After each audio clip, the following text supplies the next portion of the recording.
मेरे मन में सिर्फ एक ही नाम है और हमेशा रहेगा, और वो है अनुकल। तुम फोन क्यों नहीं करते अनुकल? तुम नहीं जानते मैं तुम्हारी आवाज सुनने के लिए कितनी बेचैन हूँ। चाहे तुम कुछ भी कहो, लड़ो झगड़ो हंसो रूठो, लेकिन प्लीज मुझसे बात करो अनुकल, प्लीज अनुकल। मैं तुम्हारे बिना बहुत अकेली हूँ, बहुत अकेली।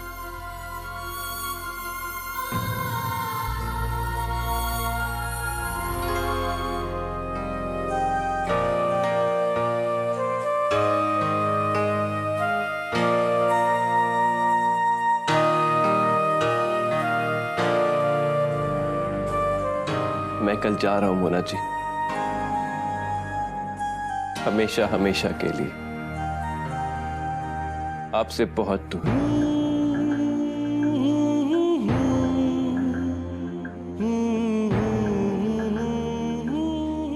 आप नहीं जानती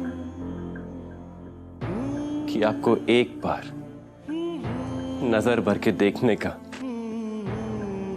आपसे दो बातें करने का कितना मन कर रहा है मेरा, लेकिन मैं चाह के भी आपको फोन नहीं कर सकता।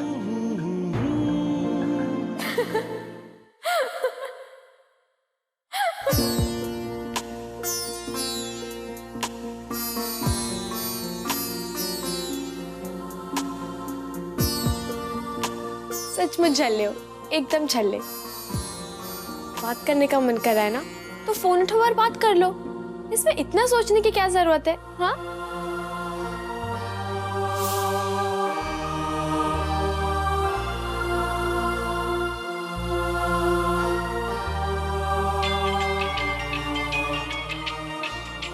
नहीं मोना, फोन मत उठाना पुत्र, तेरी मेहंदी खराब हो जाएगी। तेरी सहेलियां भी ना यही टाइम मिलता है उनको गप्पे हाँकने का। मुनमुन छोरी मम्मी जी, आप ये बताइए, ये मेहंदी मुझे पूरी रात रखनी पड़ेगी तो मैं सोऊंगी कैसे? नी मत जानी, तेरे हाथों में सुहाग की मेहंदी रची है और तुझे नींद की पड़ी है। जानती है मोना, कहते हैं कि मेहंदी का रंग जितना गाढ़ा होता है ना, ससुराल में लड़की को उतना ही मान मिलता है। और जिसके नाम की मेहंदी तूने अपनी हथेली पे सजाई है ना, उसका प्यार भी मेहंदी की रंग की तरह गाढ़ा होता जाता है। ये शक्कर का घोल है, इसे मेहंदी पे छिटकते रहने से इसका रंग और भी गहरा हो जाएगा। अब बैठ।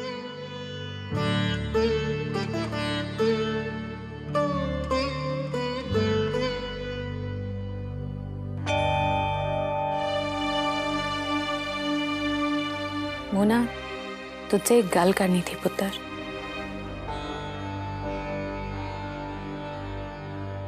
अनुकल पाया था।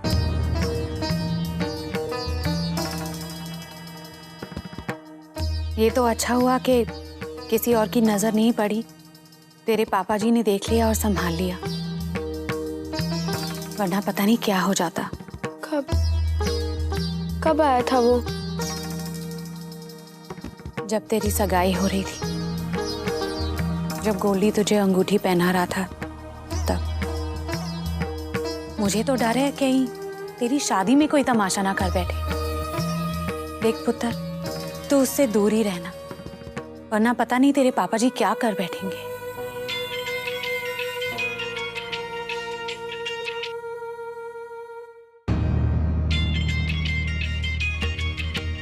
हिम्मत तो देखो इस लड़के की, तुझे बार बार फोन किए जा रहा है। ये देखकर कि तेरी सगाई हो रही है, इसके सारे हौसले पस्त हो जाने चाहिए थे, लेकिन नहीं, न जाने किस मिट्टी का बना है। पता नहीं कैसे बेशर्म लड़के हो तुम। हिम्मत कैसे होती है तुम्हारी मोना को बार बार फोन करने की? रब दे वास्ते मेरी बेटी का पीछा छोड़ दो, क्यों उसकी जिंदगी तबाह करने पे तुले हो तुम? दोबारा फिर कभी इस नंबर पे फोन मत करना, समझे तुम?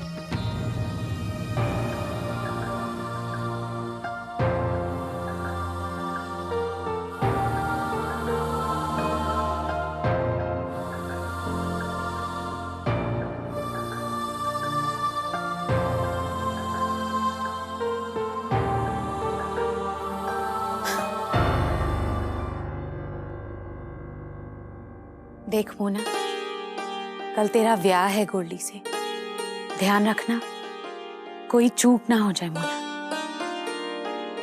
तू नहीं जानती एक लड़की की शादीशुदा जिंदगी कितने नाजुक डोर से बंधी हुई होती है।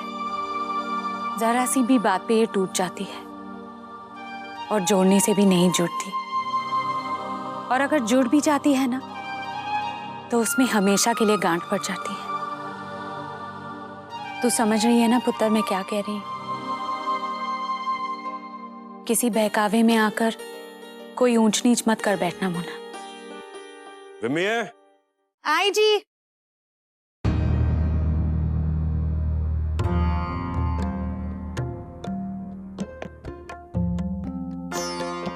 अब ये मेरे पास ही रहेगा मुन्ना, जब तक तेरी डोली विदा नहीं हो जाती तब तक।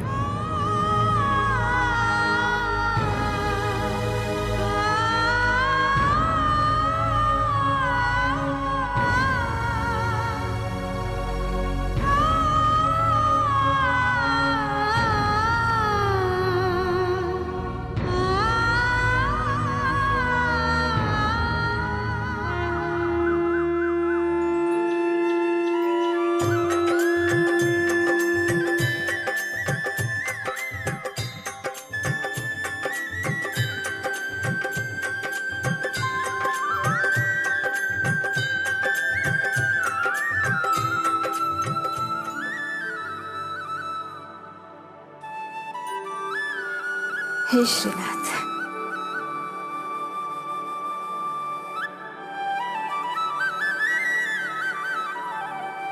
अनुकल्प जा रहा है।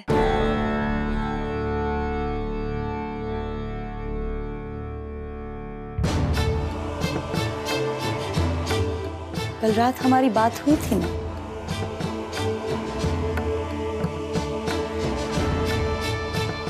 अरे हमें भी तो बताओ, कहाँ जा रहा है अनुकल्प? मुंबई।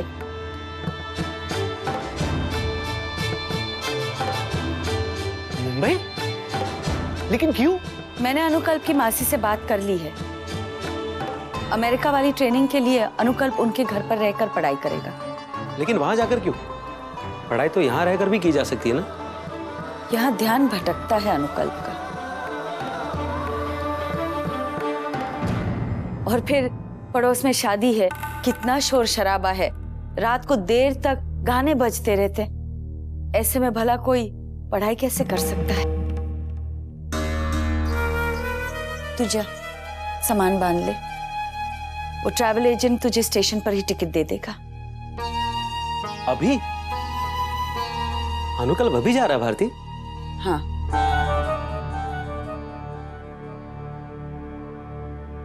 जब पढ़ाई में मन ही नहीं लग रहा है तो देर करने का क्या फायदा है?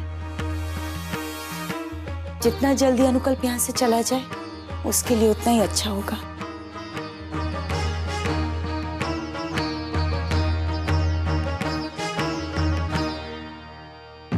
अरे छोकरा अमेरिका जा रहा है, हम सबसे इतनी दूर, और वो भी 1 साल के लिए। चलो ये तो मजबूरी है, लेकिन तब तक तो वो हमारे साथ रह सकता है ना? लेकिन नहीं, ये तो तुझे मंजूर ही नहीं है ना भारती? अरे यहाँ रह के पढ़ाई क्यों नहीं हो सकती? वहाँ उसका ख्याल कौन रखेगा? अरे कितनी कठोर है तू, है? कठोर ही सही, ये फैसला अनुकल्प की भलाई के लिए ही है। पता नहीं अम्मा जी, क्या किसकी भलाई के लिए है और क्या नहीं। हाँ, इतना जरूर है कि आपने जो फैसला ले लिया उसे कोई टाल नहीं सकता। बचपन से यही तो देखते आ रहे हैं हम। हेतल पर चिल्लाकर तुम उसे चुप तो करा लोगी भारती, लेकिन उसके सवाल का जवाब नहीं है तुम्हारे पास। और सच तो यह है, तुम्हारी हर जिद के आगे आज तक ये परिवार झुकता ही रहा है। लेकिन इसका यह मतलब नहीं है कि तुम जो कुछ भी करती हो वह सब सही होता है।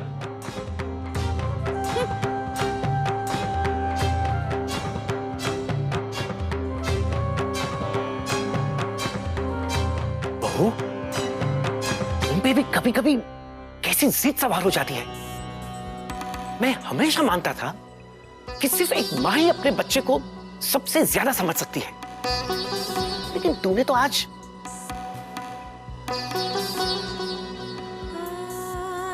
मैं अपने बेटे को अच्छी तरह से समझती हूँ।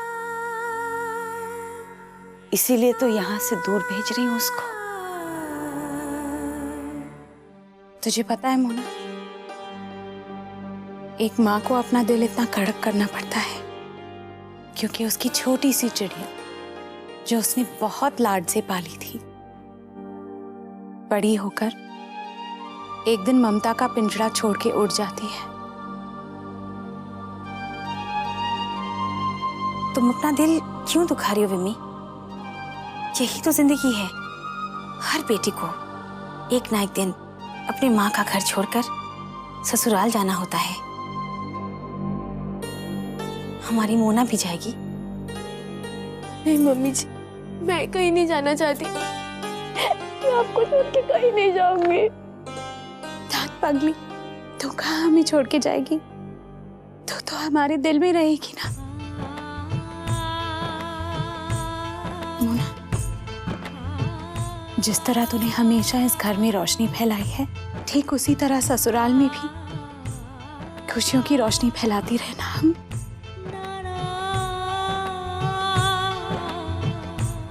हाँ बेटा, अब वही तेरा घर है। बड़ों को आदर, छोटों से प्यार और अपने हम उम्रों के साथ अपनेपन से रहना। ऐसे रच बस जाना उस परिवार में जैसे शक्कर पानी में घुल जाती है, लेकिन खुद को खोकर भी उसमें अपनी मिठास भर देती है। मोना, तू अपनी मम्मी जी और ताई जी की परछाई बन के जा रही है वहां। ध्यान रखना पुत्र, कभी किसी को ये मौका ना देना कि हमने तुझे सही संस्कार नहीं दिए। ओए विमी, बेटी सिर्फ माँ की नहीं, बाप के गुरूर का भी आना होती है ना? ये देख मैं तेरे लिए क्या लाया।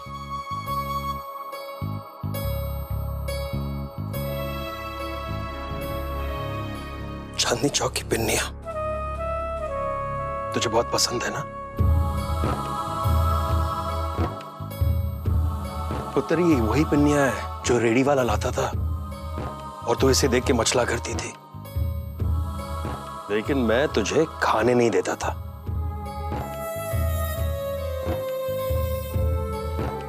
डरता था पुत्र कि कहीं मेरी मोना बीमार ना पड़ जाए।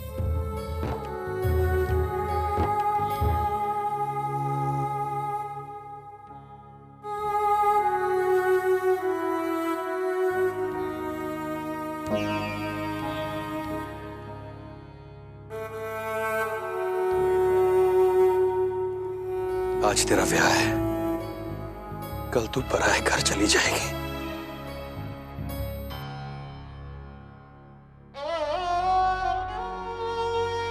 पुत्र, अगर तेरे बाप से कोई भी भूल हुई हो तो माफ कर देना। आप ऐसे क्यों कह रहे पापा जी? नहीं पुत्र, आज मुझे कह लेने दे। मोना, मैंने तेरे साथ बहुत सख्ती की है ना? तेरे मन की परवाह किए बगैर मैंने तुझे शादी के लिए मजबूर किया है ना? लेकिन पुत्र, मैंने ये सिर्फ इसलिए किया ताकि मेरी मोना पर कोई उंगली ना उठा सके, ताकि मेरी मोना में कोई खोट ना निकाल सके। सिर्फ इसलिए पुत्र। मोना बेटा, एक बात का ध्यान रखना, अब दोनों परिवारों की इज्जत सिर्फ और सिर्फ तेरे हाथ में है।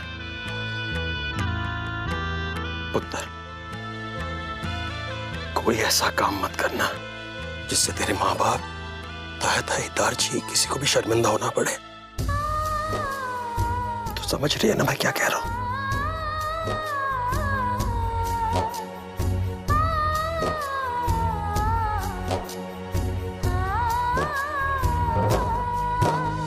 मेरी निक्की सी बोना।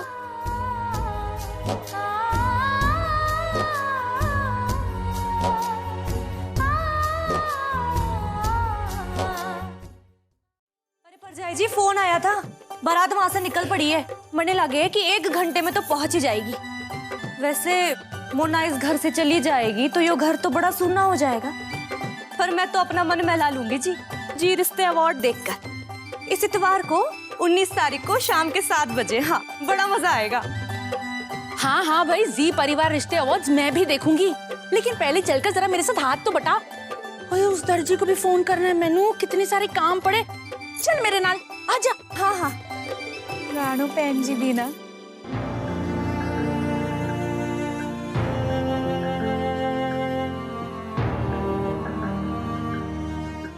अनुकल, बचपन में मैं ही तुझे पढ़ाया करता था, याद है ना? सबसे पहला अक्षर लिखना मैंने ही सिखाया था तुम्हें। 10वीं तक मैंने ही पढ़ाया था ना उसे।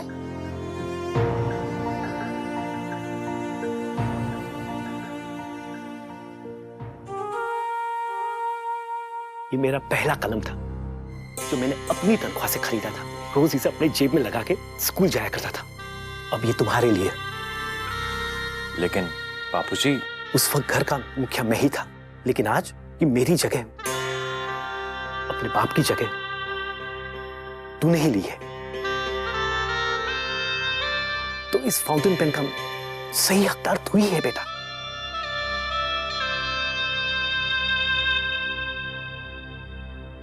आप इतने प्यार से दे रहे हैं इसलिए मना नहीं कर सकता बापूजी। पर सच तो ये है कि इस घर के मुखिया हमेशा आप ही रहे, है ना पापा? अरे और ये तेरी बा के हाथ के बनाए हुए बेसन के लड्डू तुझे बहुत पसंद है ना, ये भी रख ले। भैया, ये राशिफल की किताब है। आप अमेरिका में जा रहे हैं ना, वहां पर आपको बहुत सारी लड़कियां मिलेंगी। किसी को ऐसे ही सिलेक्ट मत कर लीजिएगा, पहले इसमें राशिफल देख लीजिएगा। अरे अमेरिका तेरा भाई लड़कियां देखने नहीं जा रहा है। हाँ, और देख, गलती से भी कोई गोरी चिट्टी वो अंग्रेज मत ले आना। हाँ भैया, ये आपके लिए श्रीनाथ जी की मूर्ति।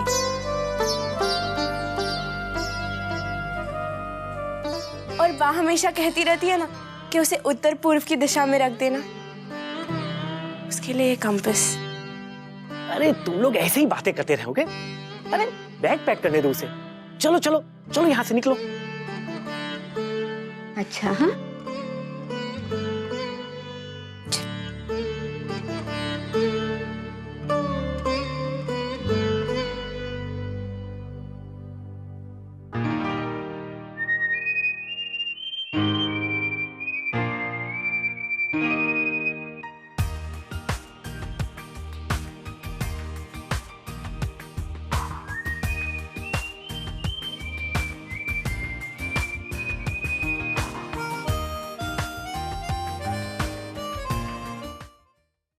जा रहे हो अंकल? फिर वहां जाके कोई फिरंगी लड़कियों के चक्कर में मुझे भूल तो नहीं जाओगे? तुम्हें हर किसी ने कुछ ना कुछ गिफ्ट दिया है, मेरा गिफ्ट बाकी है ना। बोलो ना अंकल, तुम्हें क्या चाहिए? मुझे बस आपकी यादें चाहिए मोना जी, जो मुझे कभी अकेला ना पड़ने दे, जिन्हें मैं हमेशा अपने साथ संभाल के रखूं, बस।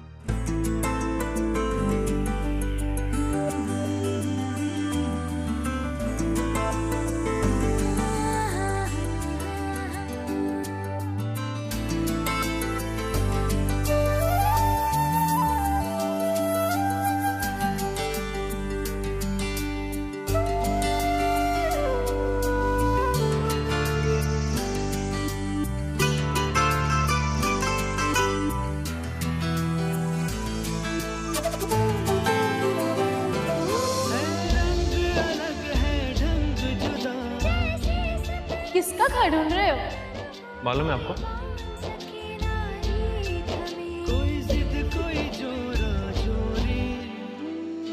धन्यवाद, थैंक यू, शुक्रिया, थैंक यू वेरी मच। अब ठीक है?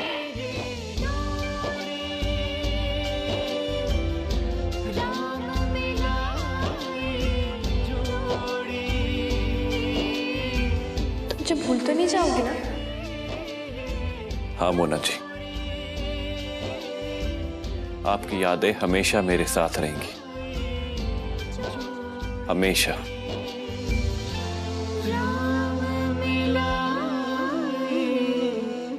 जो